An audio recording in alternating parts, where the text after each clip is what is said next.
A violent typhoon slams a Pacific island and destroys every tent in seconds. One steel hut stays standing. A Japanese bomb explodes beside a runway and wipes out an entire camp. The Quonset doesn't flinch. Arctic winds rip wooden barracks apart like paper in the Aleutian Islands. The arch holds firm. Engineers race against time in a Rhode Island warehouse, shaping metal that could save thousands. One curve decides everything. Monsoon rain collapses tents all around a Marine sprinting through rising mud. One hut stays dry. A modern hurricane levels a whole neighborhood in minutes. One World War II hut survives. The storm that would become the first unofficial test of America's strangest wartime invention did not arrive gradually. It struck like a hammer. One moment the Pacific airfield was quiet. Just the hum of distant generators and the soft clatter of tools left out after a long day. The next moment, the horizon vanished behind a gray wall of wind and seawater roaring toward the camp so fast the Marines barely had time to brace. Canvas tents exploded, upward as if ripped by invisible claws. Palm trees bent into impossible angles before, snapping apart with sharp cracks that vanished under the storm's howl. The ground turned to liquid mud within seconds, swallowing crates, boots, and weapons in thick swirling pools. Men stumbled through the chaos, covering their faces from stinging sand and debris, searching desperately for anything that hadn't already been torn loose and carried into darkness. Then someone pointed toward the far end of the airstrip. Through flickers of lightning, half-built steel ribs curved into a semicircle stood like the exposed skeleton of an unfinished beast. The structure shook violently, panels vibrating like a drum under the typhoon's assault, but it refused to break. Water streamed off its back as if the storm couldn't find a way inside. Marines dove into the steel arch for shelter, gripping the cold metal as the wind screamed around them. They didn't know the name of this strange tunnel yet. They didn't know who engineered it or why the Navy insisted on assembling it before anything else. But as the storm ripped every tent, crate, and wooden frame to shreds, the men inside, that trembling metal curve, understood one thing instantly. Whatever this hut was, it wasn't ordinary. It was built different, and it was built to survive. Long before that typhoon reached the Pacific, another kind of storm was forming inside a Washington, D.C. conference room on made of failures, bad forecasts, and impossible demands. On a large oak table lay hundreds of photographs flown in from across the Pacific theater. They showed tents torn open by monsoon rain, rifles sinking in mud-filled foxholes, entire depots drowned after a single night of heavy weather. Some images were worse, rows of American soldiers coughing under soaked blankets, their bodies shivering from pneumonia because their shelters had collapsed while they slept. The War Department expected combat injuries, ammunition shortages, fuel problems, but not this. The Pacific was not killing men with bullets. It was killing them with weather.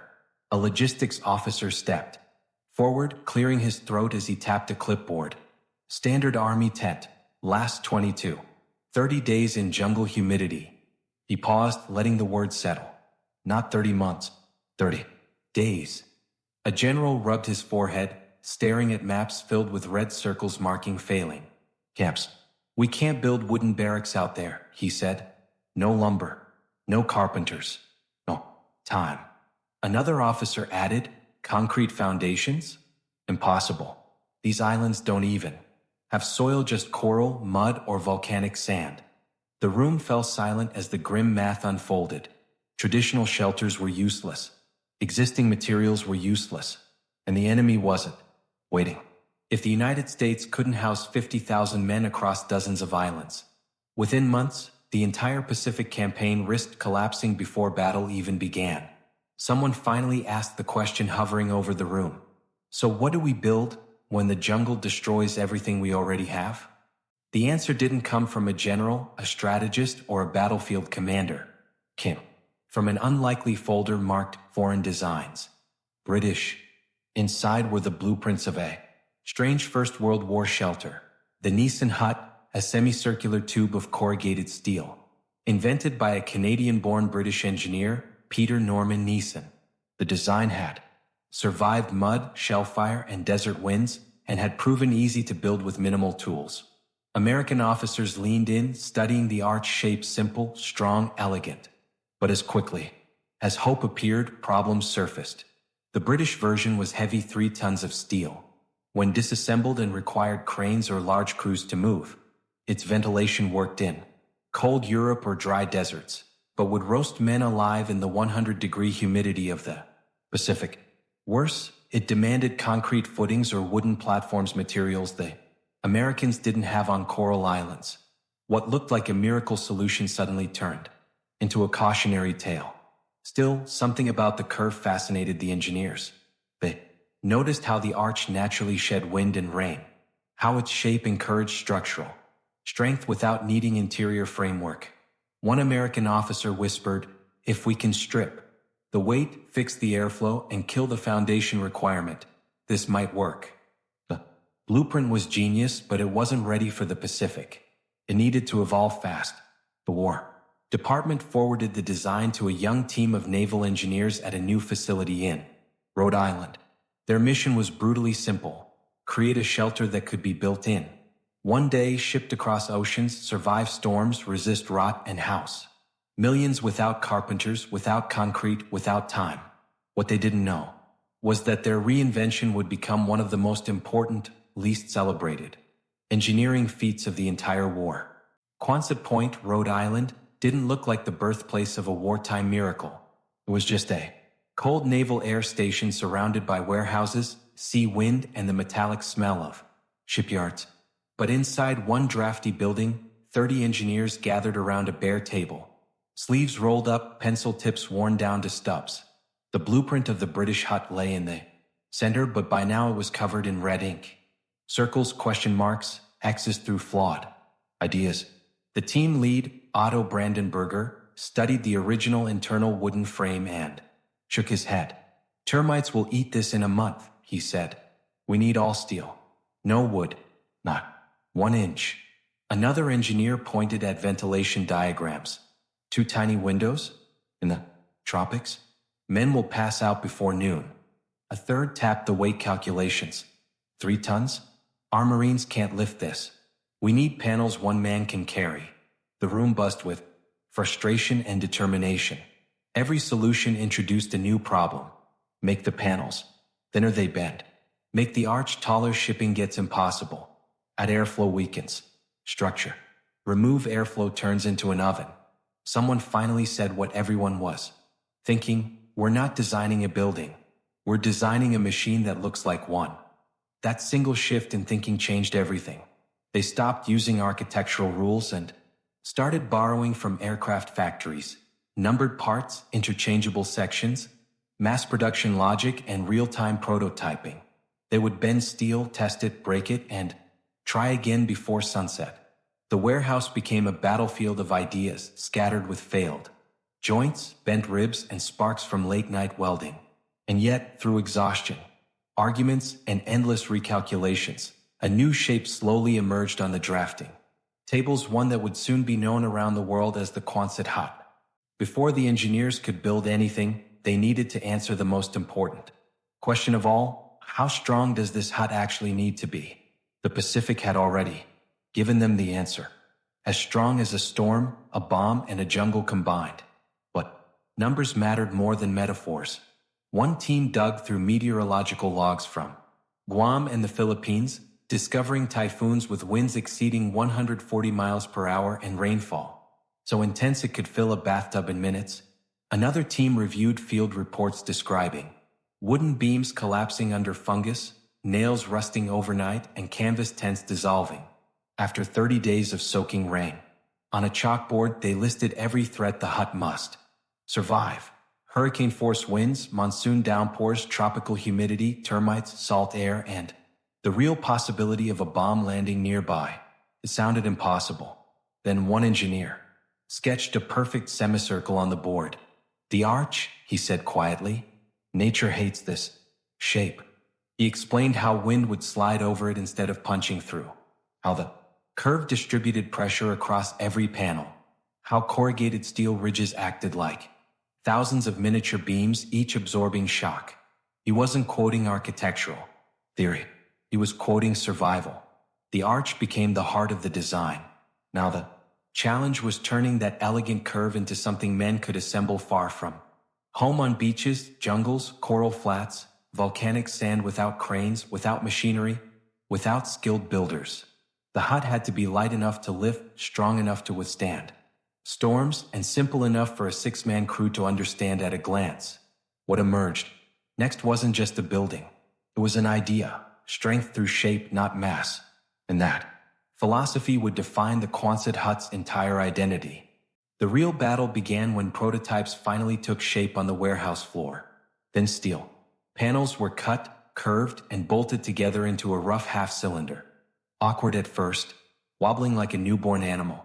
But the engineers needed it to stand tall on its own without a single internal beam. They removed the temporary supports.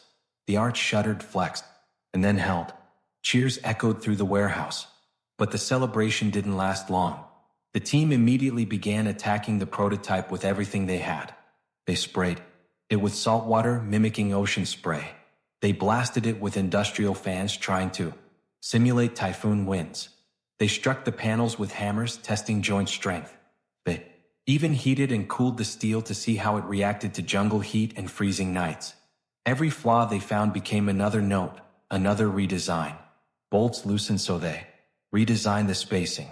Panels bent, so they adjusted the rib curvature. Condensation pooled inside, so they built ventilation louvers that forced hot air upward and outward. The prototype became a living document of mistakes and solutions. Outside, winter storms battered Rhode Island. Inside, the engineers raced the weather, their own exhaustion, and the relentless pressure of war. They slept on cots between workbenches, ate cold sandwiches over blueprints, and pushed themselves harder with every report from the Pacific. Soldiers were getting sick. Supplies were being ruined. Bases were failing before the first shot was fired. The engineers had no luxury of time every day without a solution met. Another day the Pacific swallowed American infrastructure whole, and so they kept building, testing, breaking, and rebuilding. Until one night at 3 a.m. the warehouse filled with cold moonlight and silence. They looked at the arch standing in the center of the room and, no, this one might finally be ready. When the engineers believed they finally had a workable design, the Navy demanded something more than calculations and warehouse tests. They wanted proof the hut could survive real conditions. The kind of punishment the Pacific didn't warn you about until it was too late. And so, on a bitter morning, sailors hauled the prototype outside and anchored it on the frozen ground near the Rhode Island shore. Winter winds whipped off the Atlantic, hammering the curved steel with gusts strong enough to send smaller structures tumbling. But the hut didn't budge. Instead, the arch flexed like a bow under tension, distributing the force along its spine. The panels quivered, the bolts groaned, but nothing failed. Encouraged, the engineers escalated the trial. They sprayed the hut with salt water, then left it overnight to see how the galvanizing held.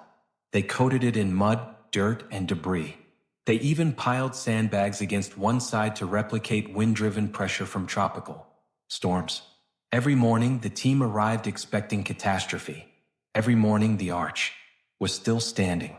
But the engineers needed to test more than durability, they needed to test usability. So they handed 6 sailors a box of wrenches, a set of illustrated instructions, and a stopwatch. "Build it," Brandenburger said.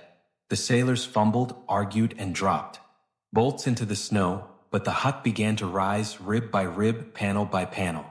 After 14 hours, the structure stood complete. It wasn't fast enough, but it proved the most important thing.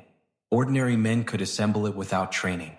Standing inside the echoing shell, feeling the cold wind slide harmlessly overhead, one sailor muttered, "Sir, this thing might actually work." And for the first time, the engineers truly believed it too. But surviving the cold wasn't enough. The real proving ground lay thousands of miles south, where humidity clung to skin like a second shirt and the air never stopped moving. The Navy shipped a new prototype to the Panama Canal Zone, one of the harshest environments, available without entering a combat zone. Temperatures hovered above 80 degrees Fahrenheit day and night. Humidity never dipped below 85%. Rainstorms arrived like attacks, sudden, violent, unpredictable. For 6 months, officers monitored the hut as if it were a living patient. They inspected every bolt for corrosion. They ran fingers along the curves, checking for rust.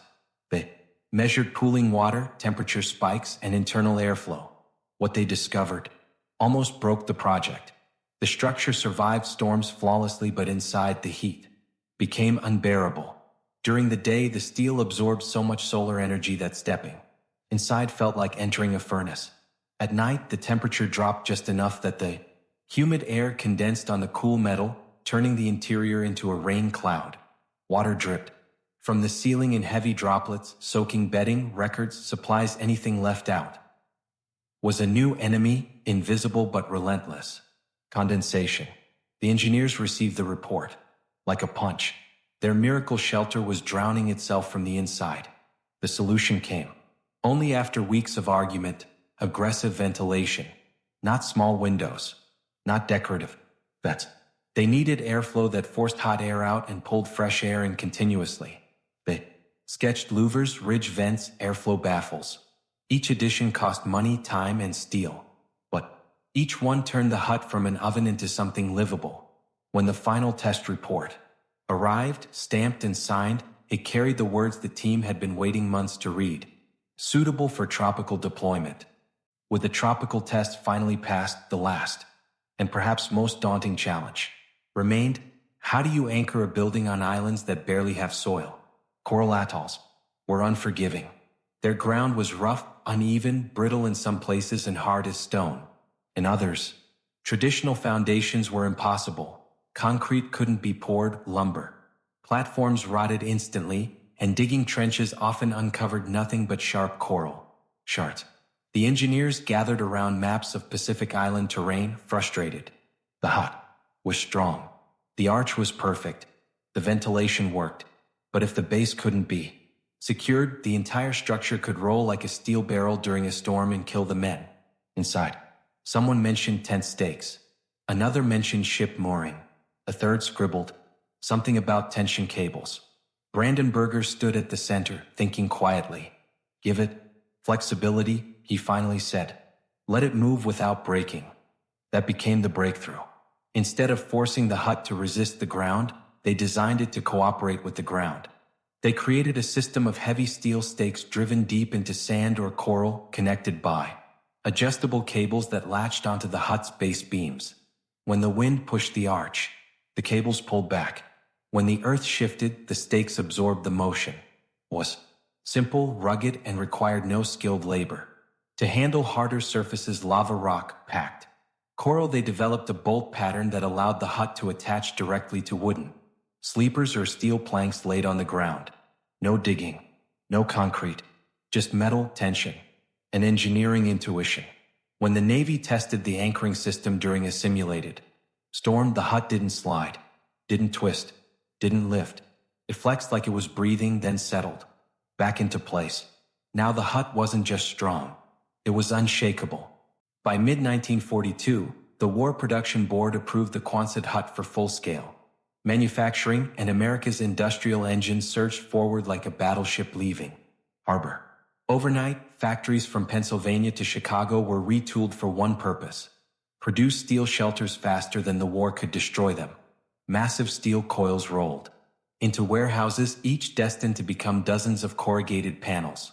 The machines that shaped them roared day and night, stamping precise ridges that strengthened each sheet without adding weight.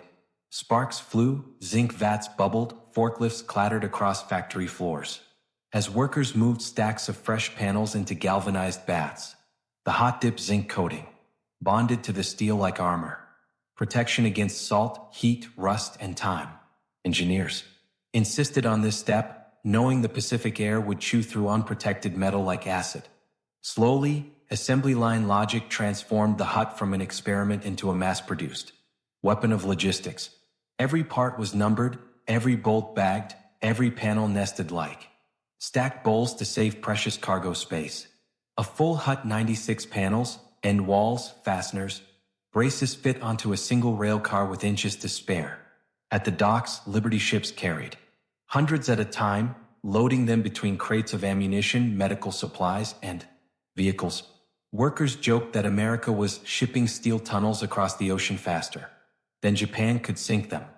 And they weren't wrong. By the end of the year, production reached thousands per month. By the next year, tens of thousands. Each kit represented shelter for dozens of men. Each ship carried enough huts to build small cities. For the first time, the Pacific Theater had something it had never truly possessed: infrastructure that could move as fast as the war. The first real battlefield assembly of a Quonset hut happened on a stretch of sand that barely qualified as land. Guadalcanal, August 1942. A place where heat pressed against the skin. Like a hand, insects swarmed in clouds, and Japanese bombers visited so often that Marines stopped looking up unless the explosions were close. When the Navy construction battalion, soon to be known simply as the Seabees, unloaded their crates onto the beach, the men expected more tents, more wood, more fragile structures that would collapse in the next rainstorm. Instead, they were handed curved steel panels and told, "You're building a hut that'll still be standing when everything else is gone." Skepticism hung in the air, but orders were orders. They leveled the ground with shovels in the backs of their boots. They laid out the numbered panels.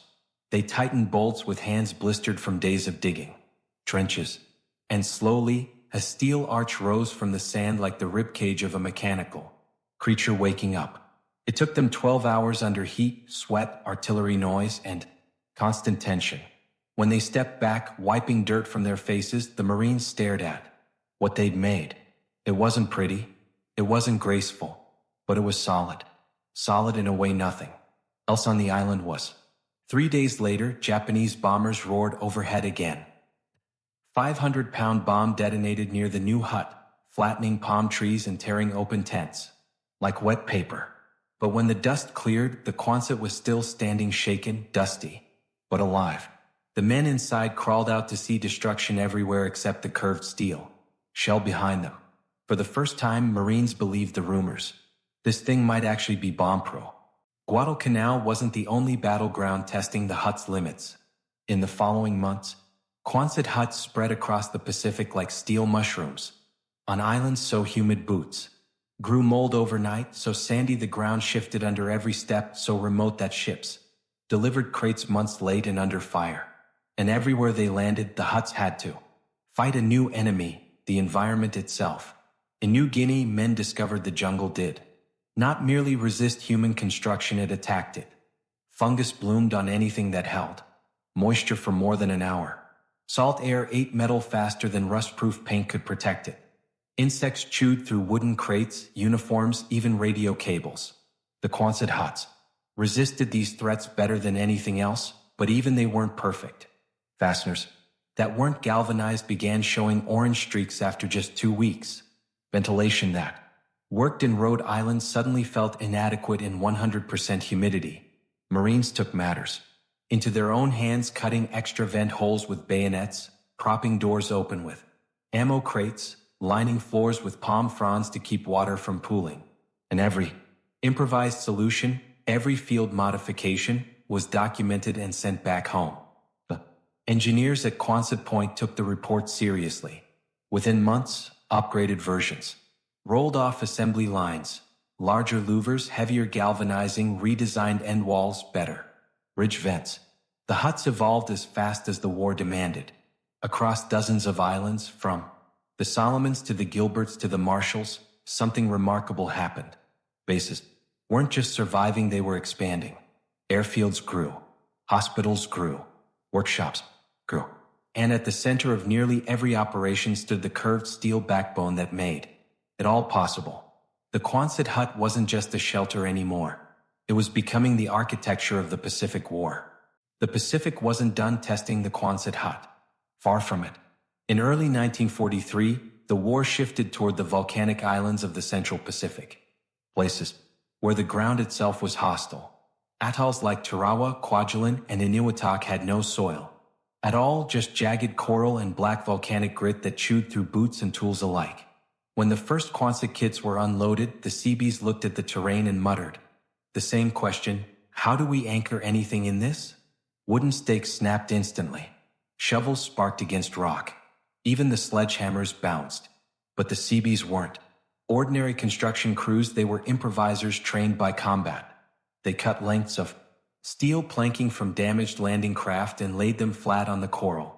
They used ship chains, spare cables, even pieces of destroyed Japanese equipment to lash the huts down. And it worked. When a sudden squall slammed the island with 70 miles per hour gusts, the huts flexed, groaned, and settled while improvised tents tore loose and tumbled into the surf. Soon, Quonset huts became more than barracks. They were command posts, radar rooms, machine shops, infirmaries, chapels, and weather stations. Men painted names on them: Foxhole Theater, Island Radio, Hogan's Surgery. The steel shells echoed with laughter, arguments, tools, and prayers. Inside, radios hummed, engines were repaired, letters were written. Outside, the war raged on. One night on Eniwetok, artillery from offshore. Japanese positions began hammering the American beachhead. Shells landed dangerously, close to a cluster of Quonsets near the supply depot. Palm trees shattered, sand erupted. Debris rained from the sky. But when the barrage ended, the huts remained, dented but intact. Men crawled out, brushing dust from their faces, staring at the unbroken arches. Overhead, the message was clear. These huts weren't temporary anymore, they were lifelines. But the true nightmare environment wasn't heat, sand, or coral. It was the Arctic.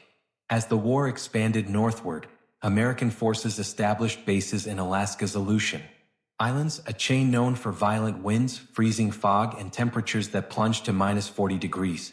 Without warning, wooden barracks shattered under gale-force winds. Canvas froze solid. Even steel warped in the cold, becoming brittle enough to crack like glass. When the first Quonset huts arrived on Adak and Attu, the crews didn't expect miracles. They were just grateful to have something more reliable than a tent. But the Arctic had its own challenges. Bolts froze to the point where gloves fused to the metal. Corrugated panels left outside. Overnight became so cold they burned bare skin. And when men installed heaters inside the huts, the warm interior air met the ice-cold steel, causing condensation to form in sheets. Literally rained indoors. Water dripped onto beds, maps, radios, ammunition, anything. Unlucky enough to sit under the wrong spot. But again, the Quonset's greatest strength wasn't perfection, it was adaptability. Crews lined the interior with insulation blankets and scrap plywood. They improvised vapor barriers from parachute material. They installed extra vents and used stovepipes to direct warm air upward. Gradually, the hut stabilized. The arch shape deflected 100 miles per hour Arctic winds that tore other buildings apart. Snow slid off its back, instead of piling on top. Even when ice storms coated entire camps in frozen armor, the Quonset huts remained standing like armored shells. When engineers back in Rhode Island received the reports, they adjusted the design yet again. Stronger fasteners, modified steel composition, double wall options for extreme climates. The Pacific had forged the huts' toughness. The Arctic proved its resilience. While the Pacific and Arctic hammered the huts with nature, Europe introduced a threat far more deliberate: enemy fire. In Sicily, Italy, and later in France, Quonset huts were often placed near supply depots, airstrips, and command centers. Prime targets for German artillery. One of the most dramatic tests came at Palermo, where a Quonset hut had been converted into an ammunition sorting station. Soldiers inside were stacking crates of small arms rounds when a German 88mm shell screamed across the sky and punched straight through the hut's thin steel skin. Everyone expected the structure to detonate in a chain reaction. The blast that followed was massive, shaking the ground, sending sparks into the air and knocking men off their feet. But when the smoke cleared, the hut was still there, twisted, scorched, and dented, but standing. The arch shape had directed the explosion outward instead of letting the roof collapse inward. Engineers later described it like this: a rectangular building would have dropped on them like a coffin. The Quonset kicked the blast away. Stories like this spread quickly. Soon, soldiers began trusting the huts, instinctively sleeping better under steel curves than they ever had under wooden rafters. England, air crews used Quonsets as ready rooms. In Italy, medics turned them into makeshift hospitals. In northern France, they housed entire motor pools. When German bombs fell on temporary Allied camps, tents vanished in flames, trucks overturned, and equipment scattered, but the huts remained like silent, curved survivors in the rubble. But now the Quonset hut had proven something extraordinary.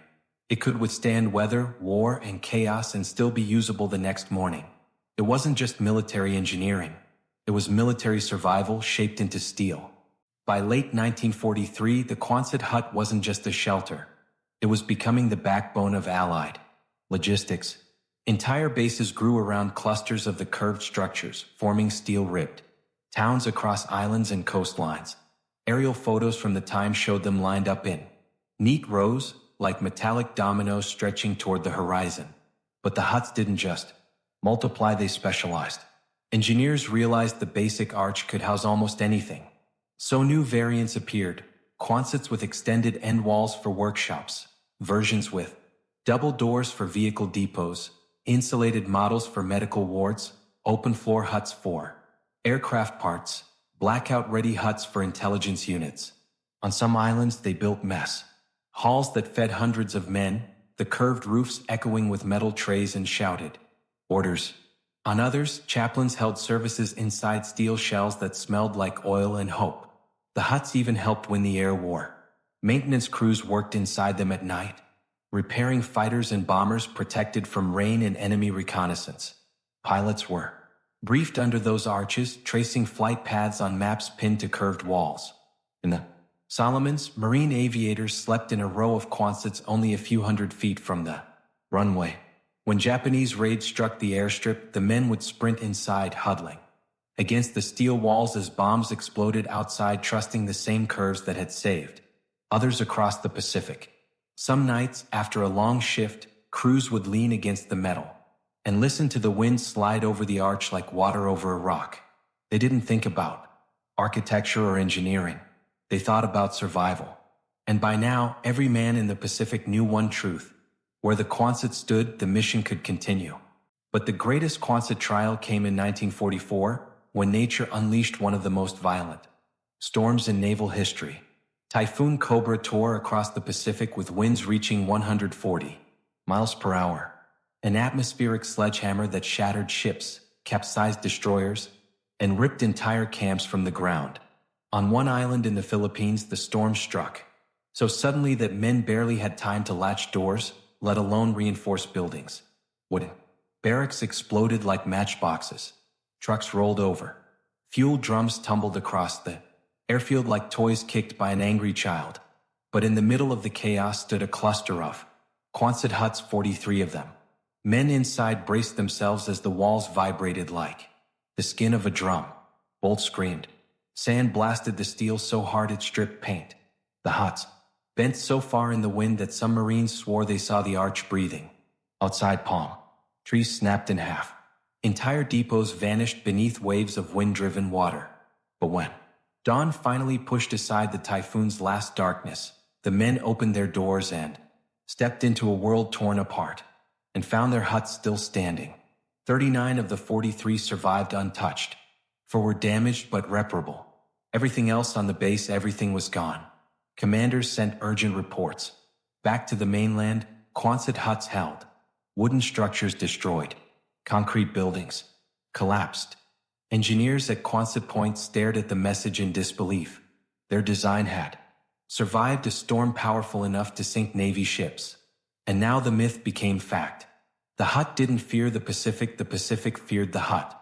By early 1945, the Quonset hut had become so widespread and so essential that the military began treating it not as a temporary field shelter, but as the foundation of entire wartime cities. Bases like Guam, Tinian, and Saipan transformed into oceans of curved steel, each hut serving a precise purpose in the vast machine of war. Pilots attended mission briefings in Quonset operations rooms. Navigators studied charts under their arched roofs.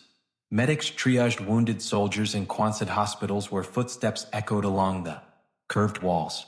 Radar technicians tracked enemy aircraft from inside specialized Quonsets, lined with electronic equipment. On Tinian, the largest B-29 base of the war, entire bomber wings lived inside rows of these huts arranged like metallic veins leading to the airfield. Ground crews repaired engines under their shade. Intelligence officers spread reconnaissance photos across Quonset tables. Meteorologists charted Pacific weather. Inside them, their rooms filled with the smell of damp steel and coffee. Even chaplains found spiritual use for them. On some islands, curved steel chapels stood near the shoreline there. Interior dim and quiet except for the sound of surf echoing softly against the metal. At night, the huts glowed faintly from within lantern light bending along their arches like halos. But the Quonset's importance wasn't just functional. It was psychological. For men fighting thousands of miles from home, who slept on shifting sand and worked under relentless heat, the curved silhouette became a symbol of reliability. They knew storms could come, bombs could fall, the enemy could appear without warning. But the hut would still be there when they returned. It was more than shelter. It was the closest thing to home the Pacific could give them. The Quonset hut's greatest weapon, however, wasn't its strength. It was its speed.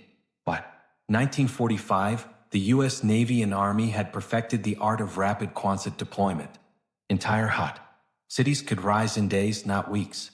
On Iwo Jima, where black volcanic sand swallowed boots and artillery thundered from Mount Suribachi, the Seabees arrived with crates of Quonset panels even as the fighting still echoed across the island. Mortar shells rumbled in the distance. Smoke drifted across the beach.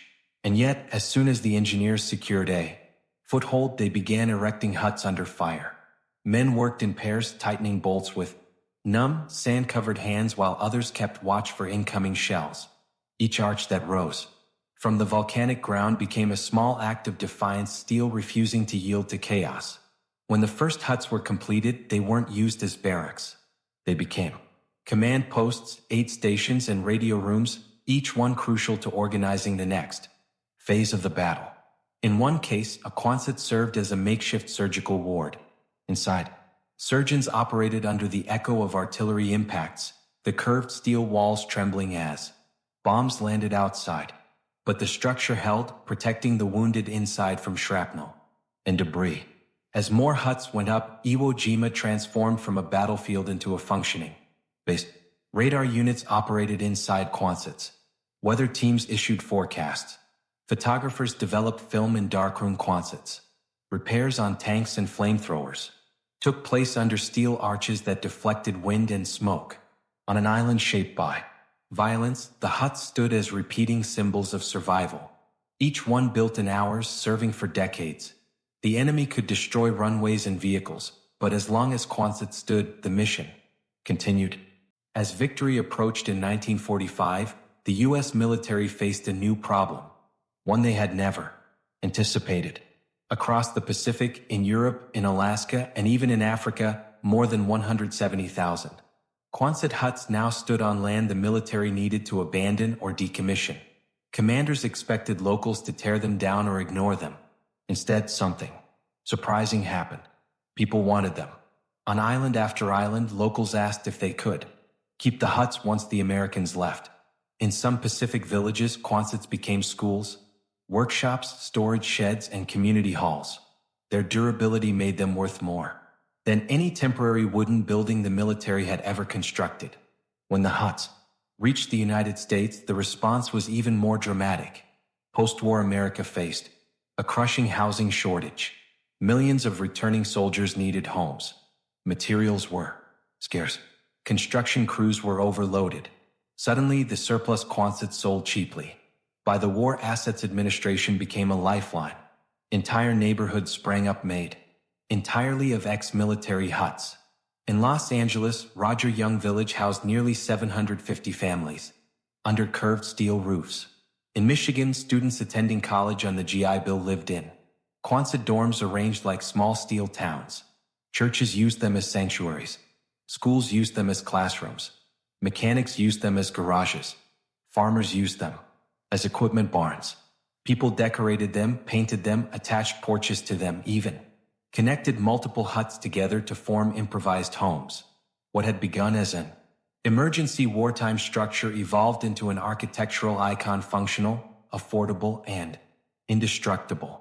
The huts that once braced against Japanese bombs now sheltered wedding receptions, Sunday sermons, and children doing homework. And in every repurposed hut across America, the curved steel still whispered the story of its origin. Born from war, built for survival, and destined to outlast both. By the late 1940s, the Quonset hut had quietly done something no other wartime invention had ever achieved. It escaped the battlefield and embedded itself into ordinary civilian life. Small American towns, the curved huts began appearing in places no one expected. Behind grocery stores, beside farms, near train depots, even in suburban neighborhoods where children played baseball outside steel-walled homes. Architects initially dismissed them as ugly, temporary war leftovers. But ordinary people saw something different, a blank canvas of possibilities. Some families turned the huts into cozy houses with wood stoves, curtains, and hand-built porches. Others converted them into diners, repair shops, barber stores, and dance halls. In rural America, the huts became icons of practicality, structures that could store tractors, protect grain, or serve as winter barns when blizzards tore through the plains. On university campuses swelling with veterans using the GI Bill, entire Quonset villages emerged. Students studied under arched ceilings where bomber crews once prepared for missions.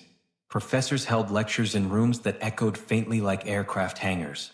And the remarkable thing was that nobody questioned their presence. They were simply there, woven into the fabric of post-war society. Even artists began to use them. Painters turned them into studios. Sculptors carved out workshops inside their curved shells. Photographers found the diffuse light inside perfect for portraits. Everywhere the huts appeared, people discovered they could shape, modify, decorate, and personalize them. Steel that once withstood bombs now held family photos, children's drawings, and wedding invitations, pinned to curved walls. In a world struggling to rebuild after global conflict, the Quonset hut symbolized resilience, a wartime survivor helping peacetime rebuild itself from the ground up. As decades passed, most wartime technologies faded into museums, textbooks, or military storage, but the Quonset hut kept reinventing itself. In the 1950s and 60s, as suburban America grew and industries expanded, businesses began seeking cheap, durable structures for factories, workshops, and warehouses. The answer was already sitting in surplus yards across the country.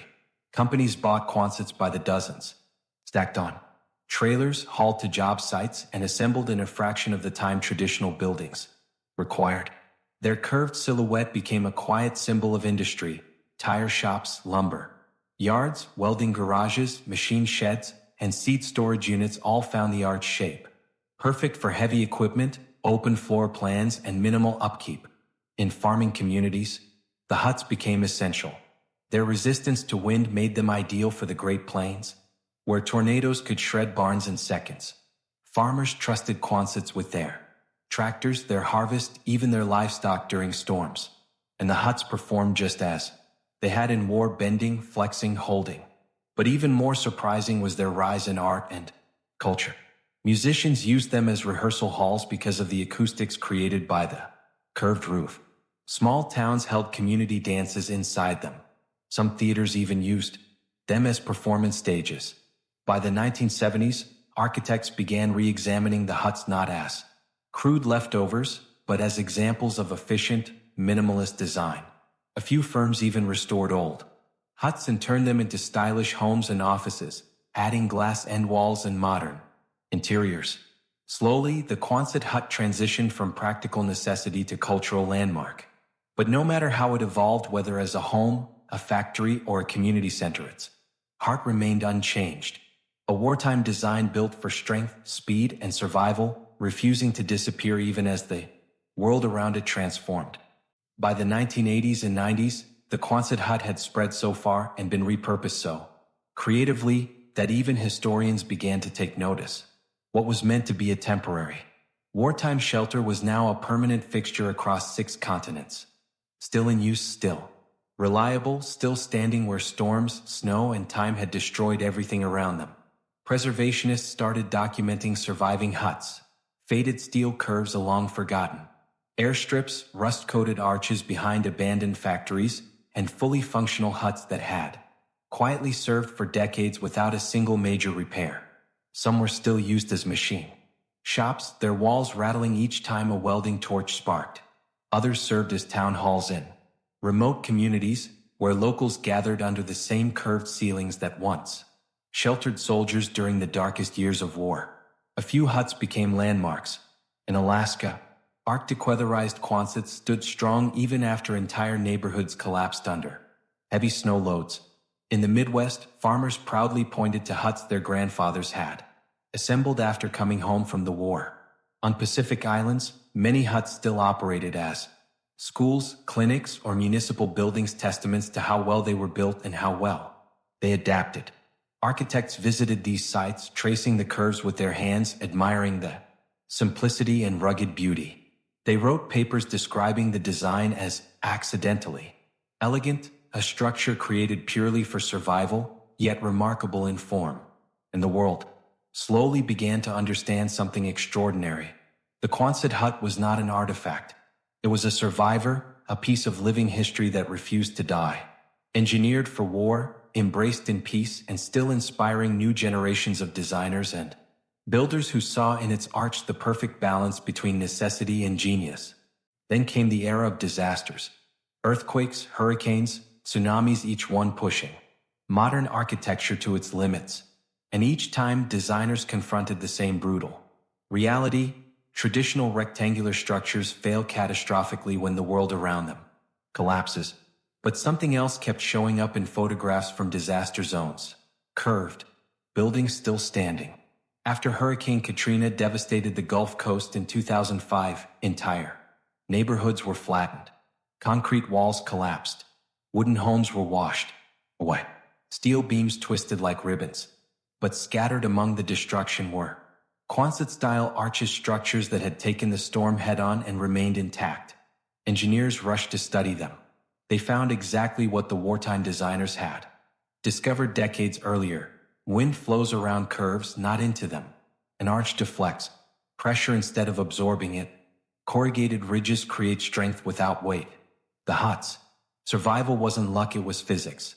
Disaster response teams took notice. Soon emergency shelters began adopting the same principles.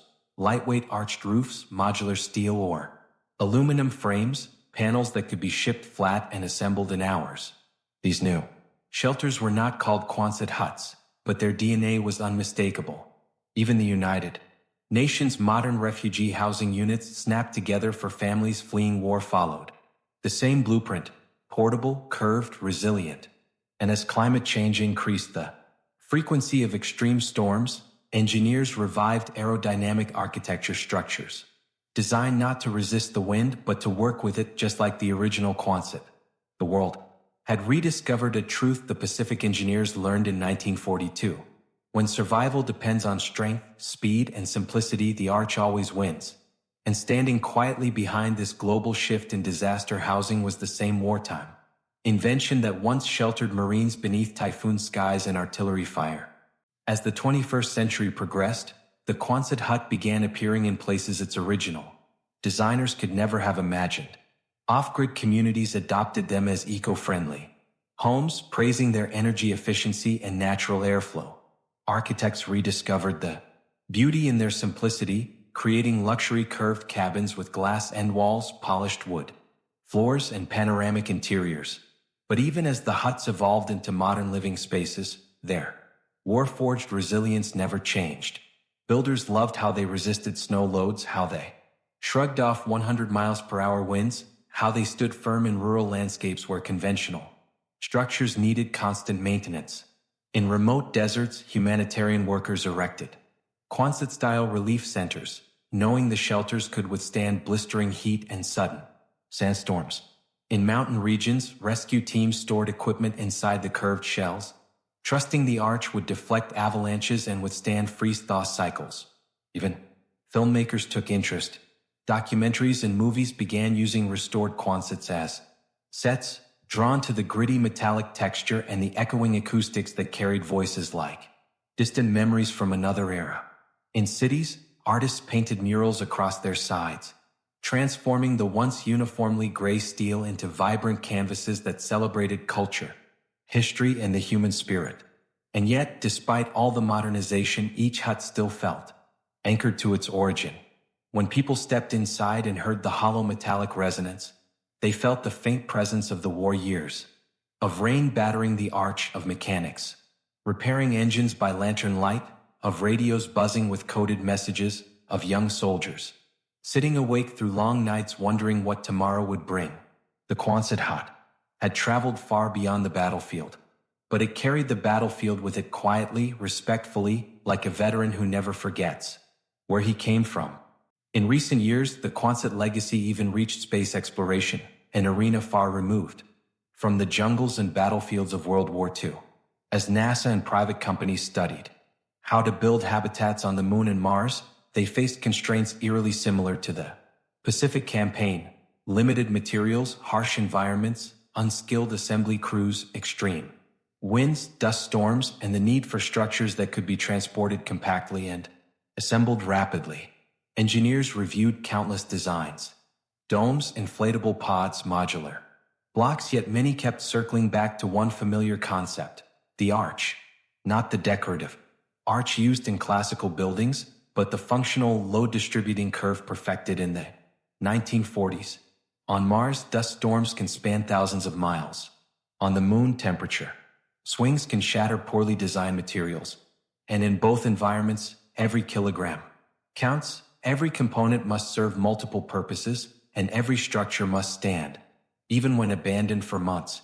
Quonset logic: flat-packed components, self-supporting frames, modular expansion, aerodynamic resistance fit these requirements almost perfectly. Engineers began sketching curved habitats that could withstand Martian sandstorms, support regolith shielding, and expand like train cars connected end to end. Some proposals even incorporated corrugated patterns into composite panels, mimicking the strength of the original steel ridges. It became clear that a fully modernized descendant of the Quonset hut might one day house astronauts exploring other worlds. And in that realization lay something profound. A simple, rapidly built steel shelter, designed under wartime pressure in a cold Rhode Island warehouse, might help humanity survive not just storms and bombs but entire planets. What began as a tool for war had quietly evolved into a blueprint for the future, proving once again that the most extraordinary designs often come from the most desperate moments in history. Even as futuristic architects and space agencies embraced the curved logic of the Quonset hut, the military, its original creator, never stopped relying on it. Through Korea, Vietnam, the Gulf War, and even modern conflicts in the Middle East, updated descendants of the Quonset served quietly in the background. Some were made of lightweight aluminum, others reinforced with Kevlar composites, but the silhouette remained unmistakable. The same arch that had once withstood Japanese bombs now endured rocket fire and desert winds. Afghanistan's special operations teams used Quonset-style shelters as rapid deployment command posts on remote mountaintops, where helicopters delivered crates that unfolded into curved structures within hours. In Iraq, engineers worked inside arched workshops, repairing armored vehicles under scorching heat, confident that the curved roof would deflect both sandstorms and shrapnel. Forward operating bases, temporary airstrips, intelligence units, drone stations. Many relied on modern Quonset variants designed for quick relocation and blast resistance. Soldiers often joked that the huts were older than their grandfathers, yet smarter than half the equipment in the motor pool. And in a way, they were right. The design didn't just survive, it outperformed countless modern inventions that tried to replace. When the military needed strength, speed, and reliability, the curved shelter always returned to the battlefield, quiet and dependable as ever. Decade after decade, the Quonset lineage proved a truth no advanced weapon system or digital innovation could replace. Sometimes the simplest design is the one that wins every war. Whether standing on a Pacific beach in 1942 or a desert outpost in 2022, the hut carried the same DNA: tough, efficient, unbreakable. A reminder that real engineering brilliance doesn't. It endures. By the time the world entered the 2020s, the Quonset hut had become something almost mythical. An invention that refused to die because every generation kept finding new reasons to use it. Climate scientists pointed to it as a model for resilient, low-cost housing as extreme storms grew more frequent. NGOs adopted arch-based shelters for wildfire zones, earthquake zones, flood zones, anywhere disaster struck faster than governments could respond. Universities taught it structure and engineering classes, using the hut as a case study in efficient load distribution and aerodynamic stability. And on social media, striking aerial photographs of long-forgotten Quonset farms and island outposts went viral, drawing millions of views from people amazed that these curved shells from 80 years ago were still standing with only minimal decay. Some modern designers embraced the nostalgia. They built Quonset-inspired tiny homes, eco-lodges, glamping resorts, off-grid cabins, and art studio structures, blending modern interiors with the rugged steel curves of the past.